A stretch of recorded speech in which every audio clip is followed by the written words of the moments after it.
तो आपका कहना है कि मृत्यु आपके मठ में प्रवेश नहीं कर सकती? क्या आपकी दीवारें या किवाड़ मृत्यु को रोक सकते हैं? मृत्यु को तो कोई नहीं रोक सकता मेरे बच्चे।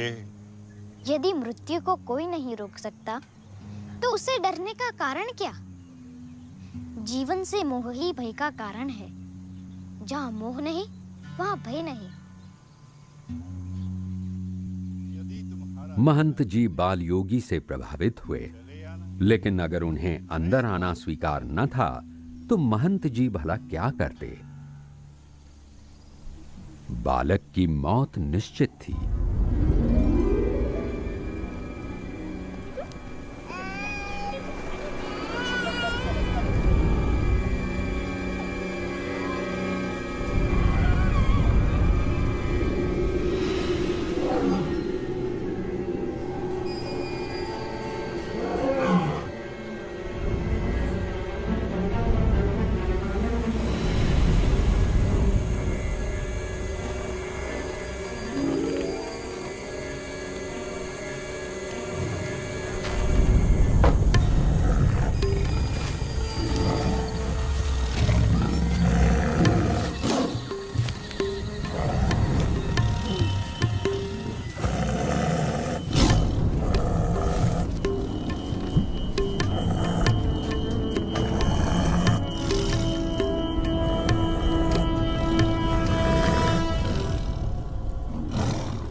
भय नहीं, सिर्फ प्रेम ही नीलकंठ का एकमात्र प्रतिभाव था।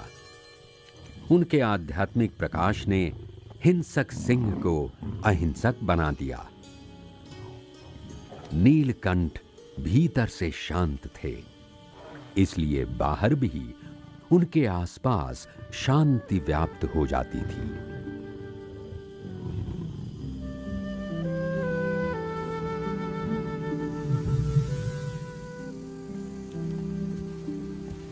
सुबह होते ही शेर जंगल लौट चला और शांति गांव में लौट आई।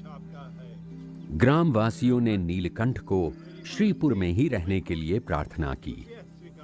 नीलकंठ ने समझाया कि रोजाना जिंदगी के छोटे मोटे डर हों या मौत का डर, उससे मुक्त होने के लिए आत्मशक्ति की जरूरत है।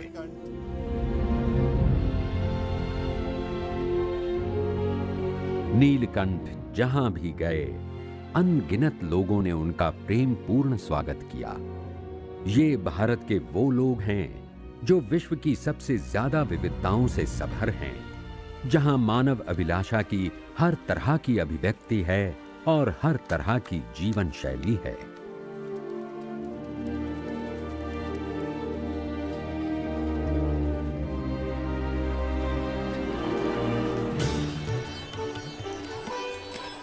विश्व की सर्वप्रथम लोकतांत्रिक परंपराओं का जन्म हुआ था भारत में। इसका मूल है पवित्र वेदों में, जो सिखाते हैं कि सभी लोग मिलजुल कर जी सकते हैं, अनेकता में भी एकता हो सकती है। आज भारत अलग अलग धर्मों, परंपराओं और पृष्ठभूमि के 100 करोड़ से अधिक लोगों का घर है।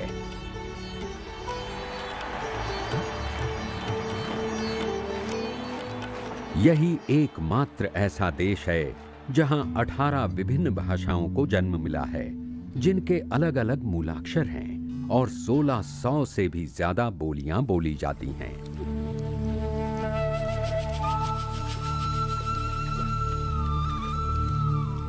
लेकिन नीलकंठ के लिए जीवन का सही मर्म शब्दों में नहीं था, किंतु जीव प्राणी मात्र के प्रति प्रेम की मूक भाषा में था।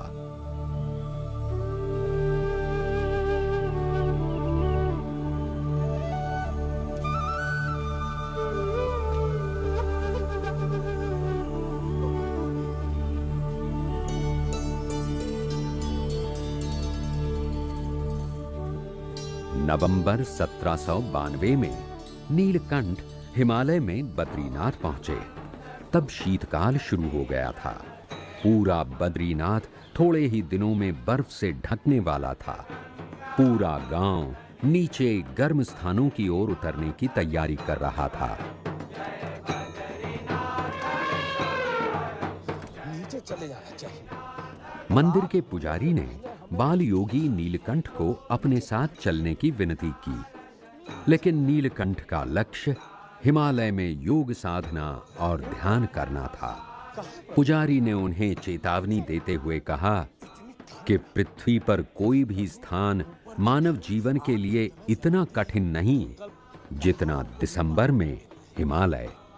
बाल योगी के जीवन के लिए चिंतित महंत ने पूछा कि इतनी कठिन यात्रा वे किस लिए कर रहे हैं? मेरी यात्रा कल्याण के लिए है।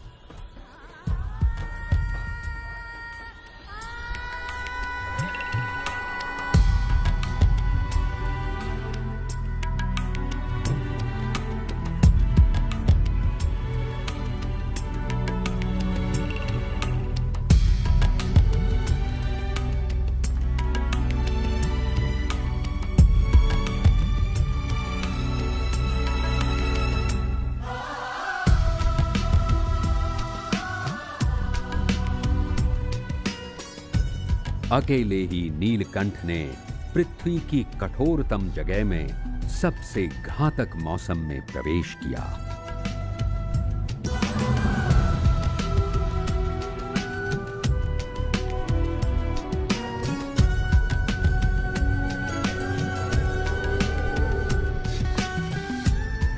उनके सामने हिमालय के दुनिया के सबसे ऊंचे 30 में से 29 पर्वत शिखर थे, जिसमें महान एवरेस्ट भी था, 29,000 फीट से भी ज्यादा ऊंचा।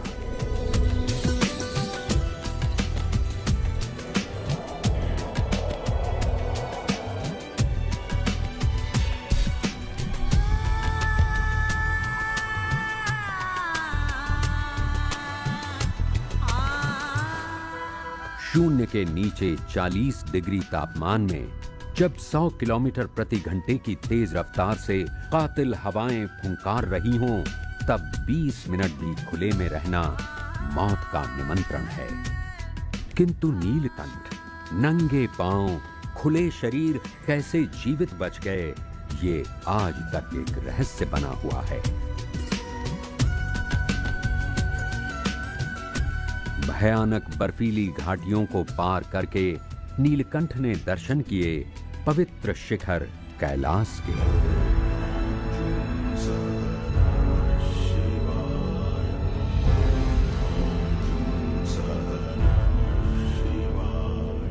वे मानसरोवर के किनारे पहुंचे। यह पृथ्वी की सबसे ऊंची झीलों में से एक है और भारत की 4 महान नदियों का स्रोत।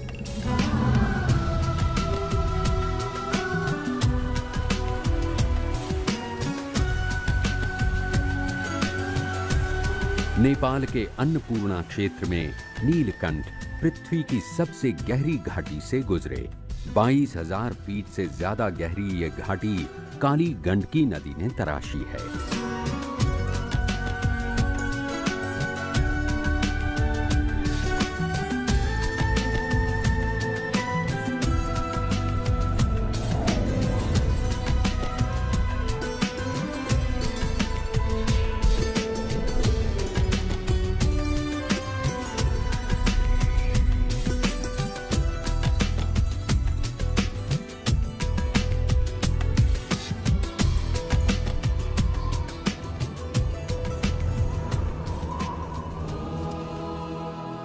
पर्वतों की ऊंचाइयों में नीलकंठ मुक्तिनाथ पहुंचे। यहां भगवान विष्णु का एक अति प्राचीन मंदिर है। इसके चारों ओर भगवान के 108 नाम के प्रतीक स्वरूप 108 पवित्र जल धाराएं बह रही हैं।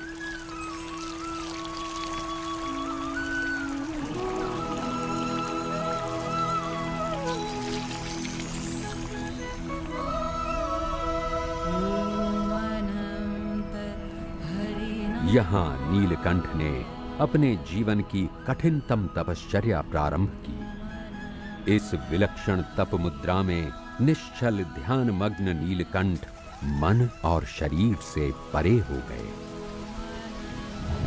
समय के साथ ऐसी आध्यात्मिक साधनाएं उनके जीवन का प्रमुख अंग बनी रही। आज मैं आसाम में हिमालय में 4 वर्ष बिताने के बाद नीलकंठ पूर्व भारत की ओर चल पड़े। उनके वचनों को सुनने शहरों में लोगों की भीड़ उमड़ पड़ती थी। धर्म स्थानों में जाकर नीलकंठ लोगों को अंधविश्वास और अंधश्रद्धा से मुक्त करके उनमें सच्ची भगवत श्रद्धा सुदृढ़ कराते रहे।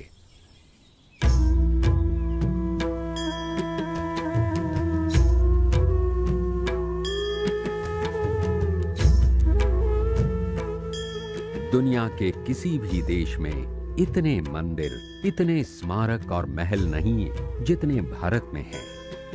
प्राचीन काल से भारत में ऐसी वास्तुकला विकसित हुई जिसके द्वारा भव्य भवनों का निर्माण हुआ। पत्थर के बड़े बड़े स्तंभ और गुंबद बने जो हजारों वर्षों तक रहेंगे। इसमें असीम शक्ति और लावण्य का संगम है।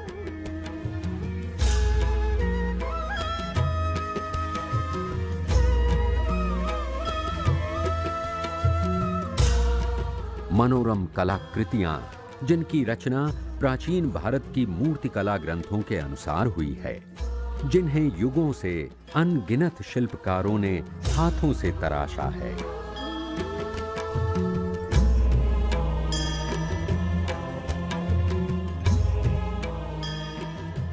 देश का हर कोना अलंकृत है सुंदर स्मारकों से, महलों से और पत्थरों के अभेद्य दुर्ग से।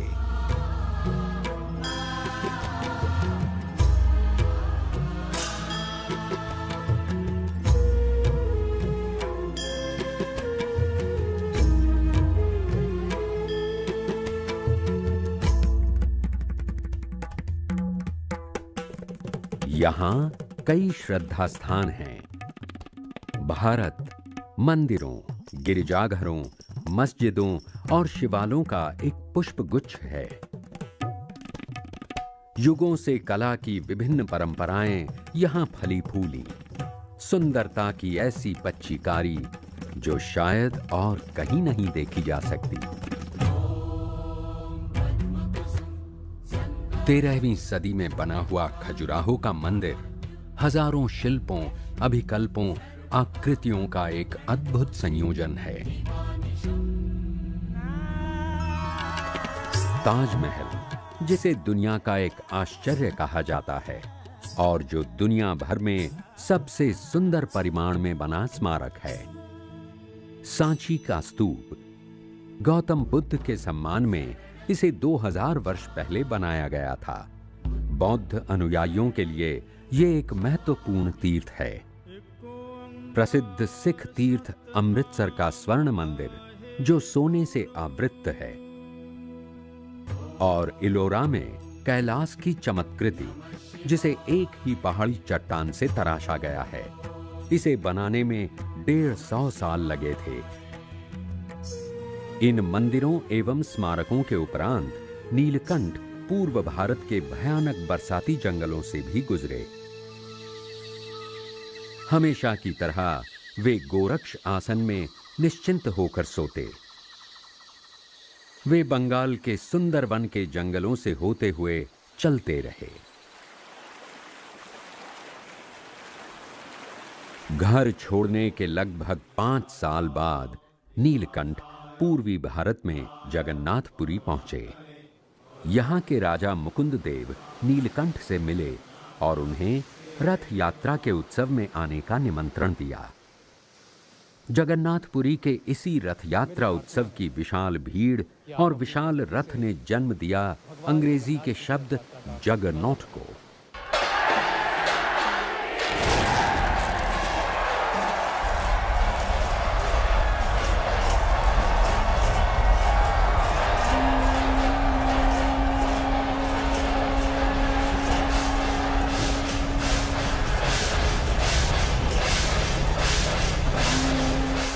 पच्चीस 2500 वर्ष पुराने इस उत्सव का दर्शन करने भारत के कोने कोने से कोई 10 लाख यात्री आते हैं।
भारत में उत्सव आध्यात्मिक आनंद की अभिव्यक्ति है, जो कभी संस्कृत मंत्रोच्चार से व्यक्त की जाती है।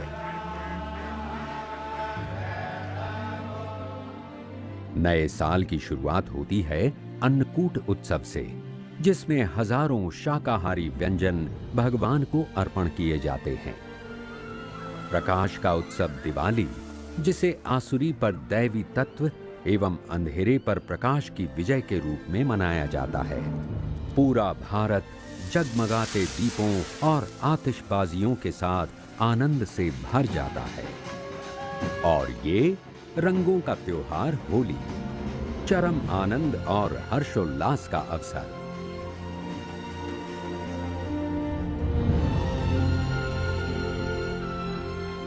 भारत में लावण्यमय मुद्राएं, भव्य उत्सव या मंदिर के भव्य प्रवेश द्वार, सब कुछ भक्ति के ही विविध स्वरूप हैं। दक्षिण में नीलकंठ रामेश्वरम के प्रसिद्ध मंदिर में पहुंचे। 12वीं सदी में निर्मित इस मंदिर में लगभग 1 मील लंबी पत्थर की परिक्रमा है, जो दुनिया में सबसे लंबी है। भारत यात्रा करते करते नीलकंठ ने देखा कि भारत के लोग